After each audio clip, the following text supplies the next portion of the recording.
pero quiero mostrarles en la Biblia un tutorial que sirve para prender fuego. Y vamos a leer la historia de Elías. Ese sí supo prender un fuego.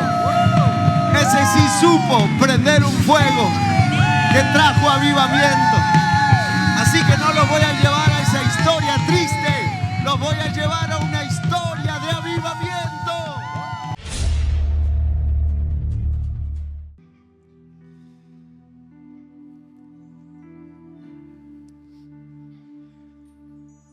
Yo nunca fui ¿cómo se llamaban? Boy Scout, ¿no?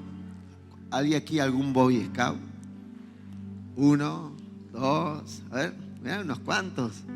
Boy Scout. ¿Quién más? A ver. Bueno, pero yo nunca fui, pero me atraían de chicos las historias de aventura. Y me acuerdo que leí una vez un libro. El libro es de un escritor americano, se llamaba Jack London. Él escribía historias cortas. Y el libro tenía como título Cómo construir un fuego. Él era un historiador, no era un Boy Scout ni un aventurero, era un escritor de historias cortas. Pero me atrapó el nombre, Cómo construir un fuego.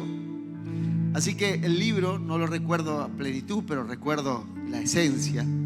Él escribía cosas de la naturaleza, ataques de osos, de leones, y escribía libros cortitos y apasionantes. Y uno de los títulos era Cómo construir un fuego. Y él contaba en esa historia que vivía en un lugar muy frío, llamémosle como Tierra del Fuego, o más frío, Alaska. Un hombre muy anciano del lugar, que había vivido toda su vida allí. Y entonces llega un aventurero, un hombre de aventuras, de acampar, un hombre experto, un muchacho joven con su perro, y va a comprar algunos enseres para ir a acampar a esos lugares extremos.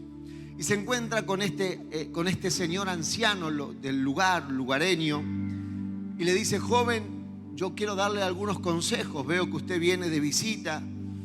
Y él, en una actitud un poco soberbia, le dice: no se preocupe, anciano, yo vengo preparado y ya no es la primera vez que lo hago. Y él le dice: pero es muy diferente acampar en cualquier lugar del mundo que aquí. Aquí las temperaturas son muy extremas y pueden matar a cualquiera. Y él le dice: está bien, gracias. No me hace falta, ya tengo idea del asunto. Y le dice: pero me gustaría darle igual algún consejo. Por ejemplo, él empieza a decir: hay momentos del día que la temperatura baja tanto que uno no se da cuenta. Y dice: perdóneme la actitud muy campesina, pero dice, cuando yo escupo, la saliva queda en el piso, y cuando yo me doy cuenta, cuando se congela inmediatamente, que estoy a punto de entrar en una temperatura que no la voy a poder manejar. Eso decía el libro, ¿no? Y cuando ya lo hago y inmediatamente se congela, tengo que salir huyendo porque mi vida está en peligro. Bueno, muchas gracias. El muchacho siempre con una actitud un poco soberbia. Y le dice: ¿me deja darle algún consejo más? Y, bueno, dice: no vaya solo. No es bueno estar en esta temperatura solo. Dice: no se preocupe, tengo mi animal aquí, mi perro me acompaña. Juntos hemos hecho todas las aventuras y esta será otra más. Así que salió el muchacho con toda su actitud arrogante. Salió a su caminata por lugares tan fríos y comenzó a atardecer, y él no se fue dando cuenta, tal cual se lo había anunciado el anciano, y fue como buscando un lugar y se iba metiendo cada vez más en la noche, en la tarde. Dijo: bueno, voy a buscar un lugar para acampar, y sin darse cuenta pisa un lugar resbaloso y se quiebra un hielo y cae a un pequeño arroyo de agua. Cae y se queda totalmente mojado, y comienza a sentir que el frío empieza a entumecerlo y logra salir del agua. logra salir del agua y se saca los guantes y por suerte la mochila no había caído el agua, así que saca los fósforos de la mochila y empieza todo a temblar y a darse cuenta que su cuerpo no le respondía, y empieza a darse cuenta que sus piernas no le respondían, y alcanza a arrancar algunas ramas allí con mucho esfuerzo porque sus manos tampoco estaban respondiendo.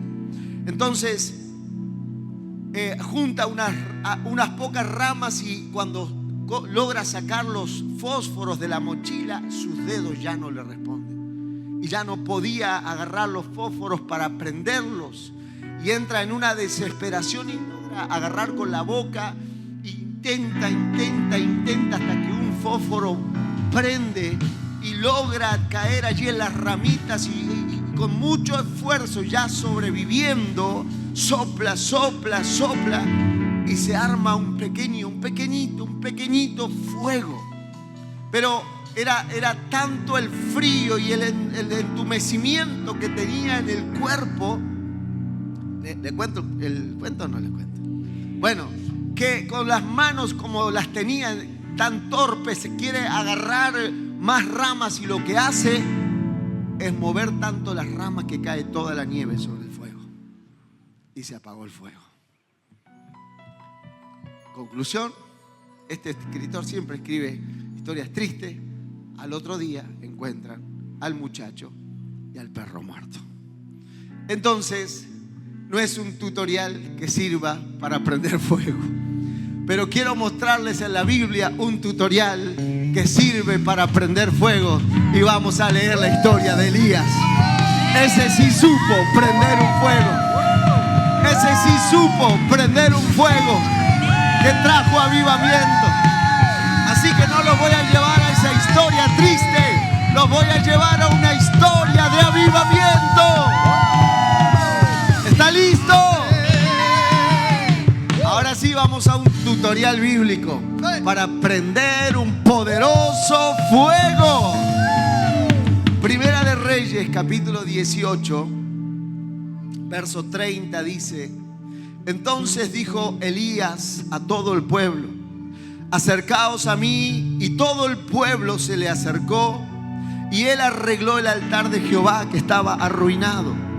Y tomando Elías 12 piedras conforme al número de las tribus de los hijos de Jacob, al cual había sido dada palabra de Jehová diciendo: Israel será tu nombre, edificó con las piedras un altar en el nombre de Jehová. Después hizo una zanja alrededor del altar en la que cupieran 2 medidas de grano. Verso 33 dice: preparó luego la leña y cortó el buey en pedazos y lo puso sobre la leña. Y dijo: llenad 4 cántaros de agua y derramadla sobre el holocausto, sobre las leñas. Y dijo: hacerlo otra vez, y otra vez lo hicieron. Y dijo aún: hacedlo la tercera vez, y lo hicieron la tercera vez. De manera que el agua corría de alrededor del altar, y también se había llenado de agua la zanja. Verso 36 dice: y cuando llegó la hora de ofrecer el holocausto, se acercó el profeta Elías y dijo: Jehová, Dios de Abraham, de Isaac y de Israel, sea hoy manifiesto que tú eres el Dios de Israel, y que yo soy tu siervo, y que por mano tuya he hecho todas estas cosas. Amén. Amén. Dele ese aplauso. Aleluya.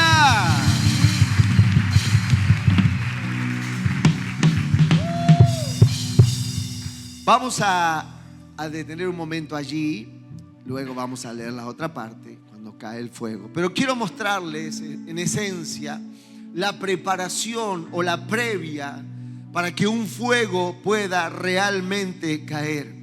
Lo primero que hace Elías es traer 12 piedras y armar el altar. Esa piedra es la palabra roca, que también tiene un símil o una interpretación como fundamento. Armó una base Armó un fundamento firme para que pueda soportar la leña, para que pueda soportar los sacrificios que puedan ponerse sobre él. Lo primero que tuvo que hacer el profeta fue poner una base firme, una base bien sólida, armar ese altar con fundamentos sólidos. Para que una iglesia pueda tener fuego de Dios, tiene que tener fundamentos sólidos, tiene que estar bien basada en la palabra, tiene que tener fundamentos bien sólidos en la palabra. Como por ejemplo, creemos que Jesús nació de una mujer virgen que se llamó María. Creemos que Jesús es el único camino al Padre. Creemos que no hay otro camino que no sea por medio de Jesús. Creemos que solo en su nombre hay salvación. Son nuestras bases firmes. Creemos que murió en la cruz del Calvario y también creemos que resucitó al tercer día. Creemos que hay un cielo y creemos que hay un infierno y creemos que las decisiones a dónde iremos las tomamos aquí en la tierra y nadie las puede tomar por nosotros. Creemos que el Espíritu Santo es una dulce persona que está entre nosotros y que está en nosotros. Aleluya. Fundamentos firmes, sólidos. Creemos que podemos tener una amistad con el Espíritu Santo. ¿Cuánto lo creen? Creemos que Jesús es la roca inamovible de los tiempos. Son fundamentos sólidos, son fundamentos firmes en la que tiene que estar basada nuestra fe, en fundamentos firmes, firmes. Lo segundo que hizo Elías para que el fuego pudiese caer, puso leña. Dice la Escritura que puso leña. Ese combustible representa nuestra alabanza, representa nuestra oración, representa nuestra adoración. Esa leña representa nuestros votos, nuestras ofrendas. Esa leña representa nuestra fidelidad a Dios que traemos a su casa cada vez que nos congregamos. Esa leña también significa nuestro servicio a Dios, nuestra pasión por Él. Esa leña representa nuestra obediencia, nuestra sujeción, nuestra lealtad. Todo eso que hacemos o que podemos hacer son leñas que podemos poner sobre ese fundamento sólido que hablamos recién, para preparar un altar para que el fuego de Dios pueda caer. Lo tercero que hizo Elías, dice el verso 33, en la otra versión dice ordenó la leña. Diga conmigo, ordenar. Qué increíble, me pareció asombroso porque habla de poner en cada lugar los que son asadores, ¿sí? Aquí hay unos cuantos que tienen cara de buenos asadores. Saben poner la leña, ¿sí? Saben acomodar. Mire, yo tengo allá en Azul unos cuantos asadores acá, muy buenos, muy buenos. Yo pongo carbón y le meto un soplete. Se terminó el problema. Pero hay Jeremías, muy buen asador, y ponen leña pequeña y luego le van poniendo. Saben acomodar la leña. Elías acomodó, ordenó. La expresión es ordenar. Ordenó la leña. ¿Sabe? A veces pensamos o pedimos o queremos fuego en nuestras vidas, pero hay algo que tenemos que hacer previo para que el fuego caiga, y es ordenarnos. Ordenarnos. A veces es un mensaje que no nos gusta tanto, pero esta sociedad ha hecho un culto al desorden y así viven y así les va. Pero eso no puede pasar las puertas de la iglesia para adentro. Una de las cosas que tenemos que mantener es el orden. El orden en la iglesia, el orden en nuestras vidas, el orden en nuestras familias.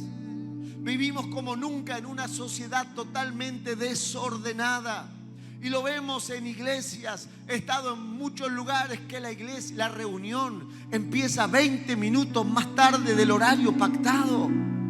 Porque la iglesia no está acostumbrada a llegar a la casa de Dios a horario. Y como hay poca gente y están acostumbrados, empieza tarde, 10, 15, 20 media hora tarde. ¿Qué podemos pedir que ocurra si no podemos sujetarnos a un horario?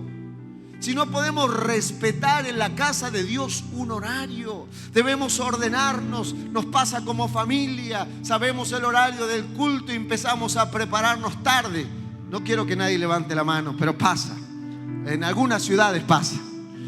Y comenzamos y se hace la hora y vamos y que no llegamos y siempre tarde.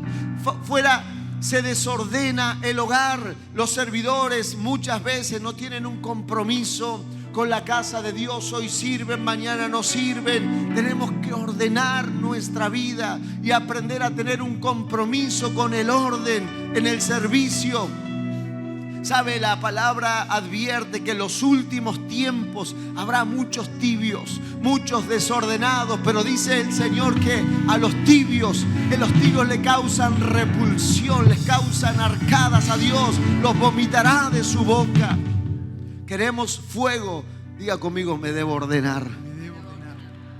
No solamente en la iglesia, debes ordenar tu casa. Debes ordenar tu casa. Muchos de nosotros nacimos en casas formales, muy bien, con padres, madres presentes. Y cómo se tenía en cuenta el orden. Había un horario para comer. ¿Cuántos sabía? A las 12 en esta casa se come. Y a las 12 andás a llegar 2:10. Te quedabas sin comer. Y qué reto, ¿sí? Y qué reto. Don Ortega sacaba San Lucas 5 y nos acomodaba enseguida. Pero había orden. Todos mis hermanos y yo nos apartamos al mundo en los días de la adolescencia, la juventud. Ninguno jamás en casa se atrevió a decir una mala palabra, por respeto a papá, por respeto a la mamá, por respeto a esa autoridad del padre. No se empezaba a comer hasta que el papá no se sentaba. ¿Y dónde se sentaba el papá? En la cabeza de la mesa, ¿o no? Y cuando se oraba, y ahí arrancaba la tribu, ahí atacaba la tribu. Pero era orden y había horarios para dormir. Y había horarios. Hoy, si no le deja la luz prendida, no se pueden dormir. Anda a dejar la luz prendida ya. Que apagaba la luz. Mi papá hasta el calefactor apagaba. Decía, te tapás. ¿Tenés frío? Te tapás, ¿no? Pero voy a tener frío. Cuando tenga frío te va a despertar y te tapás. Pero había orden, ¿sí? Un día yo le dije, ay papá, tengo miedo a la oscuridad. Ah, te dio miedo a la oscuridad. Bueno, me llevó a la noche afuera y me dejó encerrado afuera. Como a las 3 horas fue, yo estaba sentado en el medio del patio y ya veía todo, veía los árboles, veía lo que hacía ruido en el patio. ¿Se te pasó? Sí, papá, se me pasó. Bueno, vení, ya está. Curado en el nombre de Jesús. Mire, la psicología me curó. Los nenes de 5 años no le dejan apagar la luz a los padres. Todo desvelado así para que... Mis hermanos, ordena la casa. Queremos fuego, ordena la casa. Ordenen sus casas, ordenen sus matrimonios, ordenen su relación con los hijos, ordenen la economía de los hogares. Estamos hablando de que Elías, un tutorial bíblico para ver fuego de Dios en todas las áreas. Tiene que haber orden, tiene que haber orden. El orden en la casa, el orden en tu vida, el orden en tus horarios, el orden tus comidas, en tus comidas. Estoy hablando con pastores de mi edad y más grandes con graves problemas de salud. Cuando me piden oración, puedo hablar. Les digo, ¿me dejas darte tu opinión? Tenés que ordenarte, tenés que cuidarte. Esto es un vehículo que Dios te prestó para que lo uses en esta tierra. Tenés que cuidarlo, tenés que dormir bien, tenés que descansar, tenés que alimentarlo correctamente, tenés que ejercitarte, tenés que caminar, al menos caminar un poco. Cuando papá tenía 44 años le agarró un infarto y le consultó a uno de sus amigos, pastor, le dijo, no vas a ir al médico, eso es pecado, eso es falta de fe. Y a los 66 años le agarró un infarto agudo que le acortó su vida muchísimo tiempo y le dio los últimos 10 años de vida una calidad pésima, espantosa, porque nadie le dijo estas verdades. Tenés que ordenarte, tiene que haber orden en tu casa. Cuando yo llegué a Colombia, el pastor me invitó a comer, yo me senté a comer y les voy a contar algo que ya lo saben mucho, pero allá comen un solo plato. Allá traen la comida servida en el plato y te sirven un solo plato. Y acá los argentinos somos de dos, y si está la olla cerca. Así que traen la comida, un plato así, bueno, esperé que todos arrancaran, arranqué. Todos comieron y ya. Y yo estaba esperando la segunda vuelta. Y no hay segunda vuelta, no hay segunda vuelta, es un único plato y después viene el cafecito. Yo digo, claro, con razón son todos flacos. Con razón están todos tan elegantes. Claro, si comen un poco. Y a la noche es la mitad del plato. Y a las 6 de la tarde, 7, un cosito así. Así que yo agarraba, tenía a la pastora cerca ahí y le decía, no comes más, ¿no? No comes más, ¿no? Tenía un plato y medio. Cuando se descuidaban, cambiaba plato y seguía. Pero aprendí que lo hacen como una cultura de cuidado. Y nosotros comemos a las 11 de la noche un plato de fideo y después pedimos un helado. A las 12 de la noche estábamos terminando de comer helado. Oh. Y después dice, no sé qué me pasa, ando un poco mareado. El azúcar, no sé, no puedo dormir, el diablo me ataca. El diablo zamballón con dulce de leche.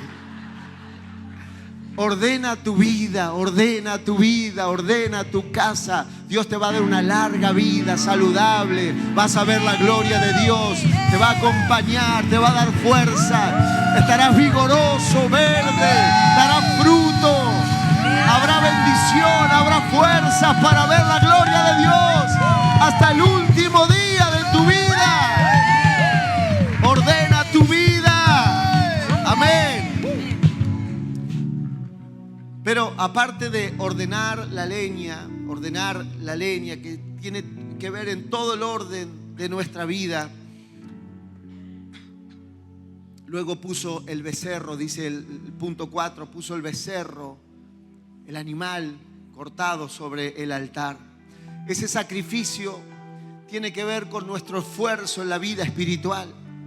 ¿Sabe? Vivimos en un tiempo donde se ha propagado, sobre todo después de la pandemia, una vida donde se ha predicado sobre la supergracia.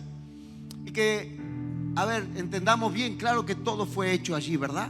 Todo ya fue hecho allí para nuestra salvación, para nuestra vida eterna, ya fue el precio pagado.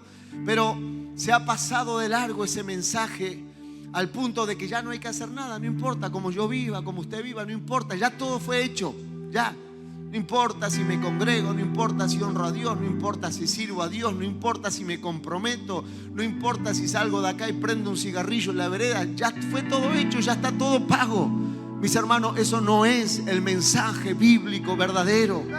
No es, hay un sacrificio. El Señor dijo, si alguno quiere seguirle, tome su cruz, niéguese a sí mismo y sígalo. Hay un sacrificio, hay una abstinencia, hay una crucifixión de esta carne que debe ser diaria. Yo debo llevar esta carne diariamente y voluntariamente a la cruz todos los días de mi vida y allí poder vivir una vida en victoria en esta tierra. Bueno, uno allí le dio un aplauso. Vamos a alguien más que le des aplauso al Señor.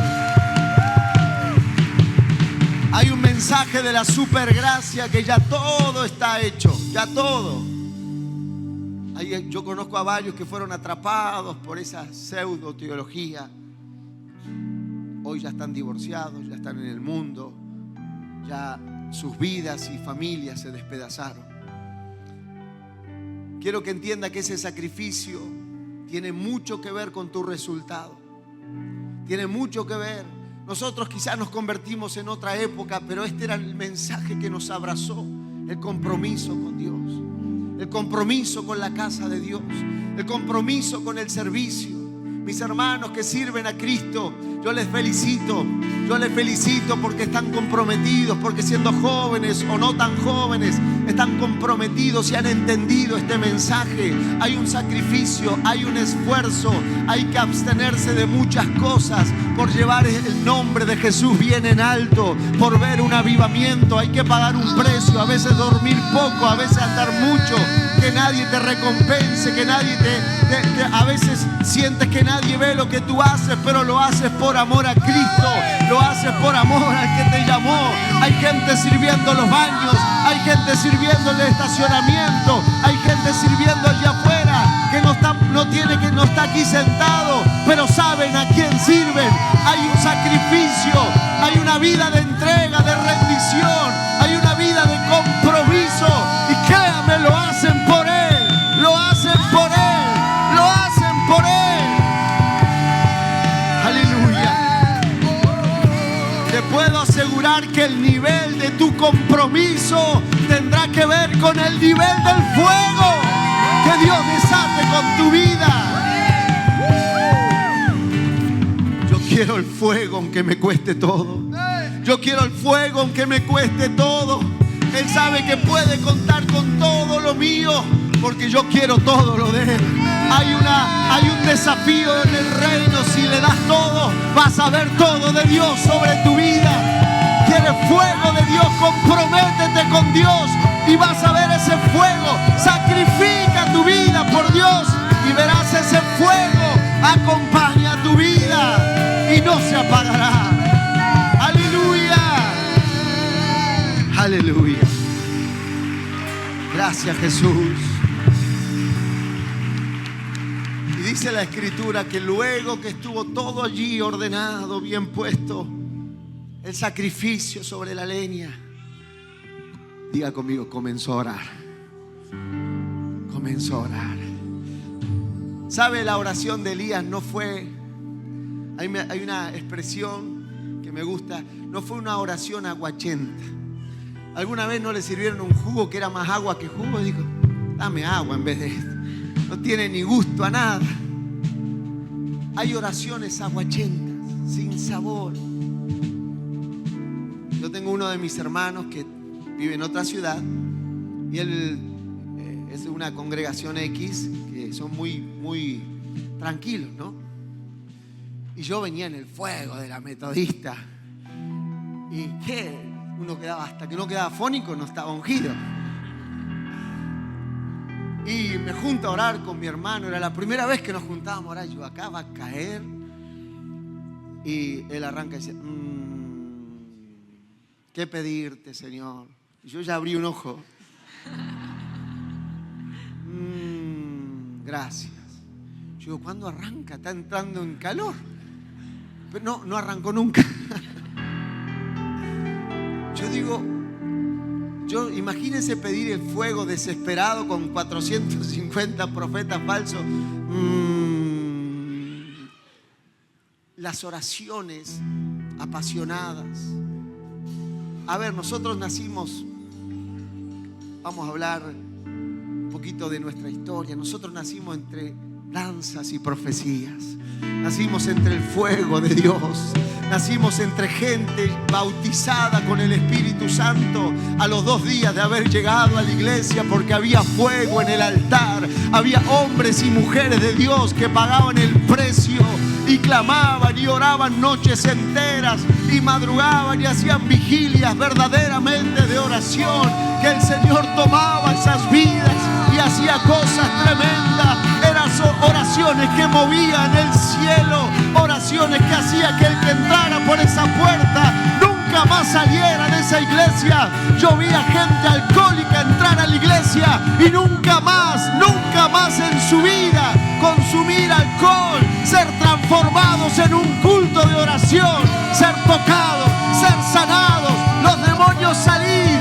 Mis hermanos, oraciones apasionadas, oraciones de fuego, oraciones de fuego. Aleluya.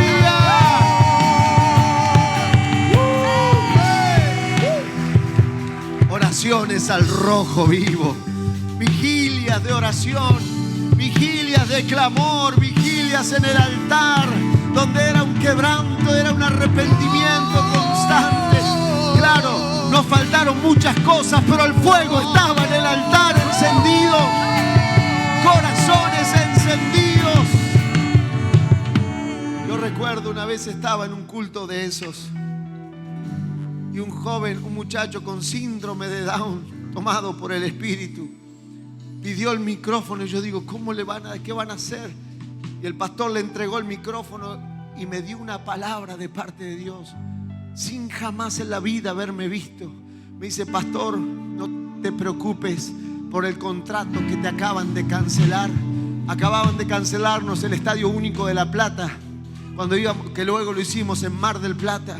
No te preocupes, dice el Señor, vas a firmar contratos y contratos y contratos y contratos y contratos y contratos, ha dicho Jehová. Y entregó el micrófono. Gente llena del Espíritu Santo, gente de fuego, gente que abre el cielo con sus oraciones, gente que sabe mover el mundo espiritual con el fuego de Dios. ¡Aleluya! Oraciones de fuego. No habrá agua que pueda apagar esos fuegos. ¡Aleluya! ¿Sabe que hay fuegos tan poderosos que el agua no los puede apagar? Hay puentes que los sueldan bajo el agua. Es tanta la potencia de ese calor que bajo el agua sueldan los puentes. Hay fuegos que el agua no las puede apagar. Hay fuegos que el agua no las puede apagar. Cuando hay una iglesia que ora, cuando hay una casa que ora, cuando hay una madre que ora, cuando hay un padre que ora, no hay ríos que puedan apagar esos fuegos. No hay agua, no hay tormentas que puedan apagar esos fuegos. Este fuego no se apagará. Si clamamos y oramos, tu fuego no se apagará. Aleluya. Aleluya. Ahí en la jerga de los bomberos, estuve leyendo un poco sobre esto y dice, hay una expresión que dice campos quemados. Quiere decir tierras que ya fueron arrasadas por el fuego y que ya no hay peligro de que se vuelvan a prender. Es una expresión de bomberos. Dice, bueno, no, allá ya es campo quemado. Quiere decir que no hay peligro de fuego. He podido andar por muchos lugares de Argentina y cuando leía esta expresión, digo, qué triste es ver campos quemados, lugares que hubo fuego y ya no lo hay, lugares que quedaron solo cenizas y paisajes oscuros, porque hubo fuego, pero ya está todo apagado, ya está todo apagado y no hay más fuego allí. Pero sabe, leyendo un poquito más sobre campos quemados, esta expresión de los bomberos dice que si se deja pasar un poco el tiempo y el fuego se acerca, esos lugares pueden volver a arder.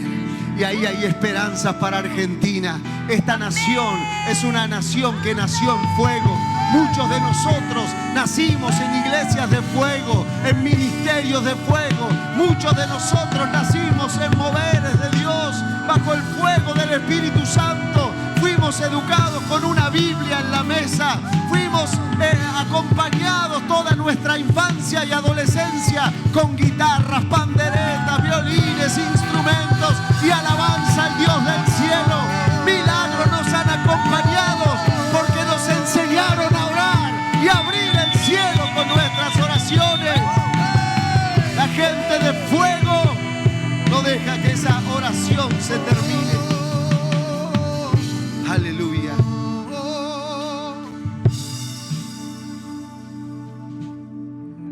Hay otra expresión que me impactó de los bomberos cuando son incendios gigantes. Les dicen fuegos fuera de control. Qué lindo. Me encantó.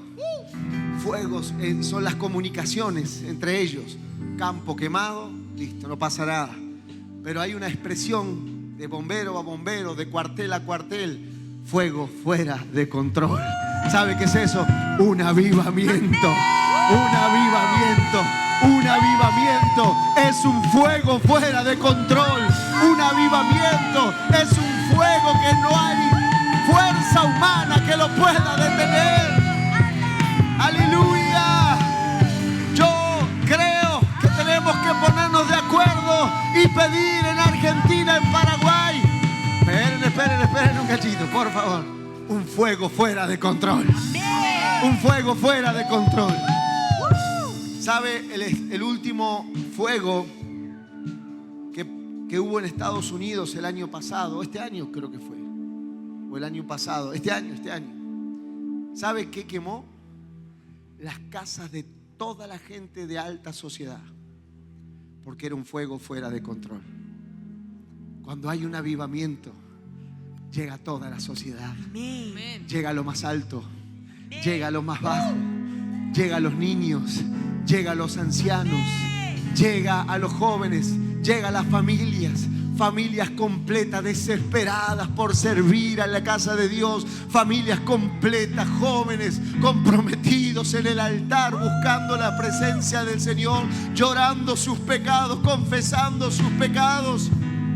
Fuegos desenfrenados es lo que vamos a orar. Y quiero terminar con una historia de uno de los más grandes incendios de la historia. Ocurrió en el año 1965 en Londres. Hubo una peste, se llamó la peste bubónica. Mató a 100.000 personas. En ese momento en Londres había 400.000 personas y mató a 100.000. Mató el 25% la peste, como si fuera el COVID. Una peste que mató el 25% de la población de Londres. 1665. No había manera, imagínense la ciencia de ese momento, totalmente limitada. No había nada que podían hacer para parar esa peste, esa mortandad tan grande. Pero cuentan la historia que un burro viejo en un granero pegó una patada a una columna y la columna vibró y cayó un faro con combustible y prendió el granero. Y se comenzó a prender fuego, prendió la casa de al lado y la casa de al lado y la casa de al lado y la casa de al lado. Y fue tanto el fuego que prendió la patada de ese burro viejo, que el fuego se metió a las alcantarillas de Londres. ¿Y sabe dónde estaba la peste? En las ratas negras que portaban pulgas. Las ratas negras portaban pulgas, nadie sabía hasta ese entonces. Entonces una rata se prendió fuego y salió corriendo bajo las tuberías de Londres y prendió fuego a todas las ratas y las mató a todas. Un burro viejo pegó una patada y prendió un fuego que terminó la peste. ¿Sabe lo que dice eso? Que cualquiera de nosotros puede prender un fuego que termine con las pestes de esta generación. Cualquiera de nosotros, por más torpe que sea, que se disponga, puede pedir un fuego que se meta en las alcantarillas de nuestra sociedad, que se meta donde